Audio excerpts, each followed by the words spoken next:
So now yes bank limited, अब देखिए सोता हुआ शेयर जो है वो जाग गया है और ऑलमोस्ट आज 19 रुपए 50 पैसे का हाई लगा दिया इस स्टॉक ने। और जबकि मार्केट आज अगर आप देखें तो बिल्कुल सुस्त था। तो ऐसे बाजार में यस बैंक ने ऐसी तेजी दिखाई तो उसके पीछे कोई न्यूज रही होगी या कुछ बदलाव आ रहे होंगे यस बैंक के अंदर। तो क्या यस बैंक अब यहां से जो हाई लगाया था 25 रुपए, वापस उस हाई को टच करने की कोशिश करेगा? 25 रुपए जाने के लिए तैयार है या नहीं है, इसको डिटेल में हम समझते हैं। तो यस बैंक के अंदर आज जो तेजी है वो एक खबर के चलते है जो कि काफी इंपॉर्टेंट है और जिसकी वजह से ये स्टॉक धाराशायी हो गया था 25 रुपए के आसपास से। एक खबर ने पूरा स्टॉक को तोड़ के रख दिया था। और अगर अभी की बात करें तो ये आपके सामने 1 ईयर कैंडलस्टिक चार्ट है। अब देखिए इसके हाई को मत देखो, 400 रुपए ना, 400 रुपए एक सपना है, 400 रुपीज एक ड्रीम है और वो 400 रुपीज हो भी जाता पूरा, बट अब नहीं हो सकता, वो टाइम जा चुका है।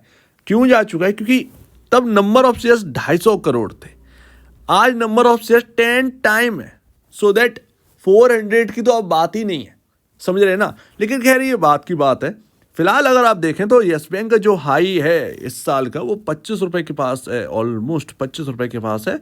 और सॉरी, यहां पर एक्चुअल में जो 2022 का हाई है वो है 2023 में फरवरी तक ये स्टॉक डाउन आ चुका था और जहां से चला था स्टॉक वहीं तक आ चुका है। तो अभी ना अगर इसके अंदर एक अच्छी खासी तेजी बनेगी स्टॉक के अंदर तो वो 25 रुपए के बाद असली तेजी की शुरुआत होगी, जब ये 2022 का जो हाई है 25 रुपए ये इसको क्रॉस करेगा। तब तक आप ये समझिए कि एक रिकवरी मोड में है यस बैंक।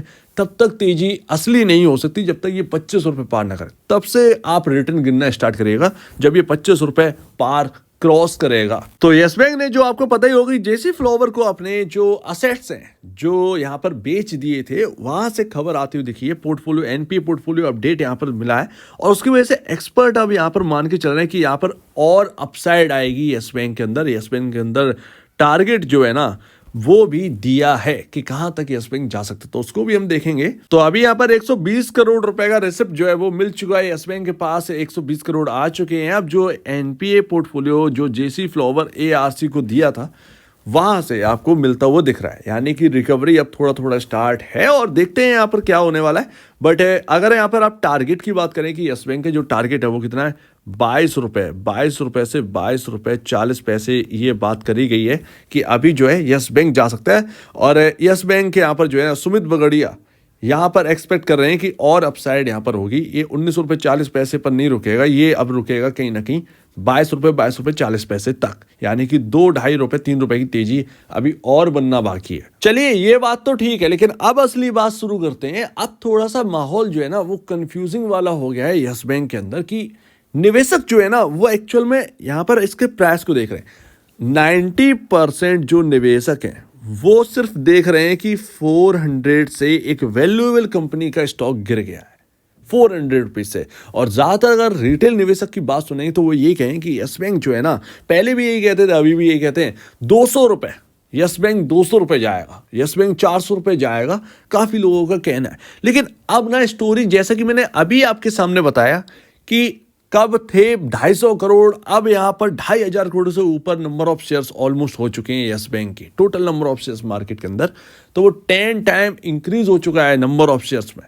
अब वो अगर यहां पर अगर आप देखेंगे तो उस हिसाब से 400 तो एक ड्रीम है।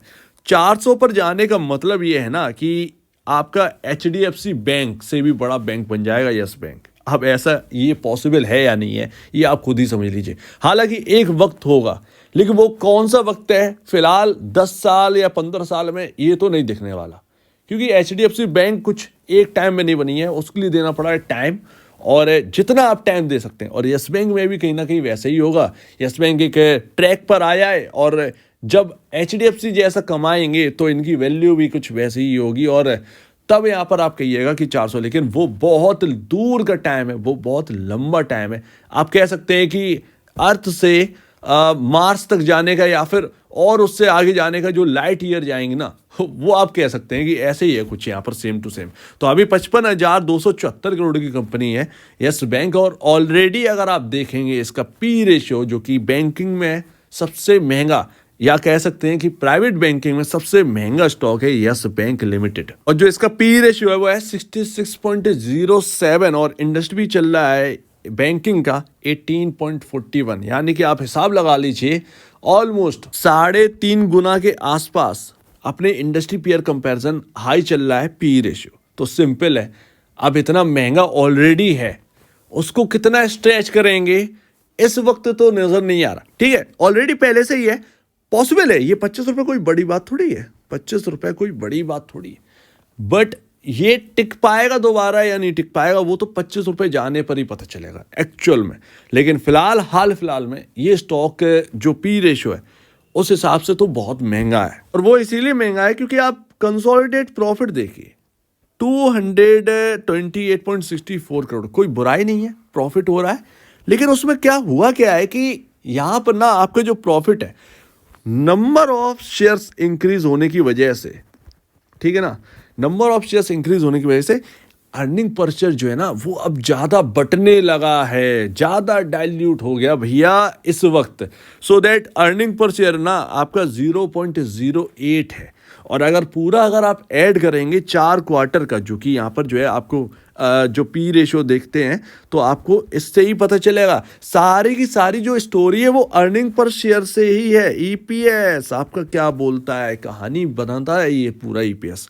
सो दैट यहाँ पर ना 4 क्वार्टर का जब आप ऐड करोगे तो 0.26 का ईपीएस निकलता है, जो कि इनफ नहीं है इस हाई वैल्यूएशन को लो करने पर।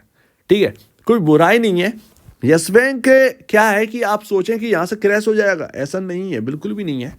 बट यस बैंक के अंदर ना होप बिल्डअप है कि यस आने वाले समय में ना यस बैंक यहाँ पर अर्निंग पर शेयर इंक्रीज होगा, और कह सकते हैं कि प्रॉफिटेबिलिटी इंक्रीज होगी, क्योंकि प्रॉफिटेबिलिटी इंक्रीज होगी तो ईपीएस भी इंक्रीज होगा। सो दैट सारी चीज़ें यहीं से है। तो यही एक होप है जो कि यस बैंक को जो है ना एक हाई वैल्यूएशन प्रोवाइड करवा रही है मार्केट के अंदर। बस शर्त ये है कि यहाँ से और कितना हाई जा सकता है, क्या वहाँ पर टिकेगा या नहीं टिकेगा, ये तो एक ना वहाँ तक जाने वाली बात है कि 25 रुपये जब जाएगा तब यहाँ पर असली स्टोरी यहाँ पर स्टार्ट होगी यस बैंक की, कि क्या वो वहाँ पर टिकता है या फिर डबल टॉप बनाकर वापस फिर से यहाँ पर जो है ना एक डाउन साइड आपको दिखाएगा। सो दैट यहाँ पर ये है, अब जितना ईपीएस इंक्रीज होगा ना उतना ही इनके लिए अच्छा रहेगा। और जब आपका ईपीएस इंक्रीज होगा सो दैट यहाँ पर ना सिंपली है आपका कैलकुलेटेड होकर पी रेशियो नीचे आ जाए, जो कि आपको सिंपली है वैल्यूएशन कंफर्ट जो है ना वो प्रोवाइड करवाएगा। अभी हाल फिलहाल में यस बैंक के जो निवेशक है उनके पास वैल्यूएशन कंफर्ट नहीं है, वो है सिर्फ और सिर्फ होप। ठीक है, कि अभी प्रॉफिटेबिलिटी इंक्रीज होगी, सो और प्रॉफिट इंक्रीज के बाद यहाँ पर फंडामेंटल रिच और हो जाएगा यस बैंक। अभी फिलहाल ये है। और आप कितना भी प्राइवेट बैंकिंग में देख लीजिए, एचडीएफसी बैंक 20 के पी रेशियो पे चल रहा है, 18.41 का है, उसकी भी वैल्यूएशन थोड़ी सी स्ट्रेच है, लोग समझ नहीं रहे लेकिन उसकी भी स्ट्रेच है, बट इतनी ज़्यादा नहीं है जितने की अभी अपने को यस बैंक में दिखाई दे रही है। तो वो यहाँ पर सिंपली हमें दिखाई दे रहा है, इसीलिए निवेशक के पास सिर्फ एक चीज़ नहीं है यस बैंक के अंदर, वो है valuation comfort. In the last आप बहुत कुछ समझ गए होंगे कि मैं क्या कहना चाह रहा हूँ। फिलहाल आप खुद भी चेक करिए, उसके बाद स्टडी यहाँ पर जो है ना आपका खुद ही बोलने लगेगा कि यस यहाँ पर जो है जो चल रहा है वो आपको पूरी क्लियरली यहाँ पर जो है ना पिक्चर समझ में आने लगेगी। फिलहाल क्या है, 1 साल ऑलमोस्ट 9 से 10 मंथ हो गया है स्टॉक यहाँ पर। अगर आप देखें दिसंबर के टाइम इसने हाई लगाया था, दिसंबर के आसपास 25 रुपए का, जब वो जेसी फ्लावर की बात चल रही थी, असेट जो सेल करने थे यहाँ पर जो है बैड असेट जो सेल करने थे, एनपीए बन गए थे उसकी वजह से।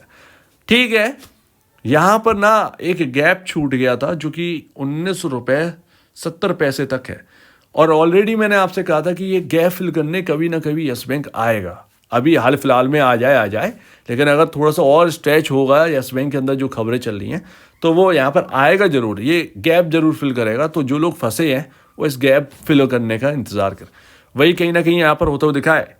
1 साल ऑलमोस्ट, अगर आप 1 साल ही कह सकते हैं या कुछ 10 महीने कह लीजिए, 10 महीने से एक रेंज में था 18 रुपये 60 पैसे, निचले लेवल अगर आप देखें तो 15 रुपये के आसपास का यहाँ पर जो है ना ये लेवल था, तो इसी रेंज में घूमता रहा। लेकिन फिलहाल क्या है, ये 10 मंथ के आसपास ये यहाँ पर ना मूव करना स्टार्ट किया है, और ये स्टॉक निकला है 18 रुपये 60 पैसे के ऊपर, और ये जो रेजिस्टेंस लेवल थे इनको भी ब्रेक कर दिया है। तो अगर आज 19 रुपये 30 पैसे के ऊपर क्लोजिंग हो गई, बहुत अच्छी बात है।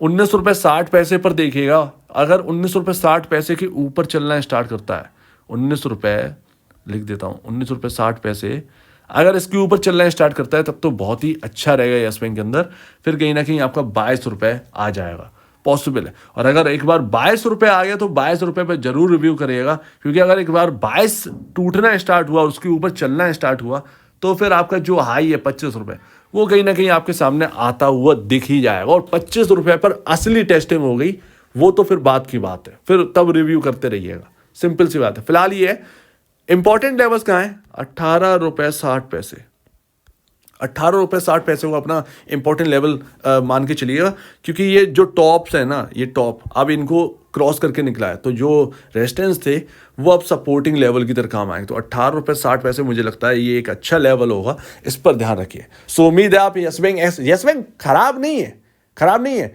लेकिन जो मार्केट में लिस्टेड स्टॉक है ना, प्रॉब्लम उससे है। प्रॉब्लम ये है कि उसके फंडामेंटल, जो लिस्टेड स्टॉक है उसके फंडामेंटल हमारे हिसाब से नहीं बैठ रहे हैं, रिटेल निवेशक के हिसाब से नहीं बैठ रहे बस। बाकी यस बैंक तो यस बैंक ही है भैया, उसके क्या कहने। मजबूत तब भी थी, आज भी है, आगे भी हो जाएगी मजबूत। लेकिन फिलहाल जो टाइम है रिटेल इन्वेस्टर के लिए वो थोड़ा सा तंग करने वाला है, क्योंकि वैल्यूएशन कंफर्ट नहीं है। बस यहीं पर पूरी कहानी ना यहीं रुक जाती है आकर, ये है। सो उम्मीद है आप इस बात को समझेंगे। आपके क्या कहना है इसके ऊपर कमेंट सेक्शन में, और अब वीडियो देखने के लिए बहुत धन्यवाद दोस्तों।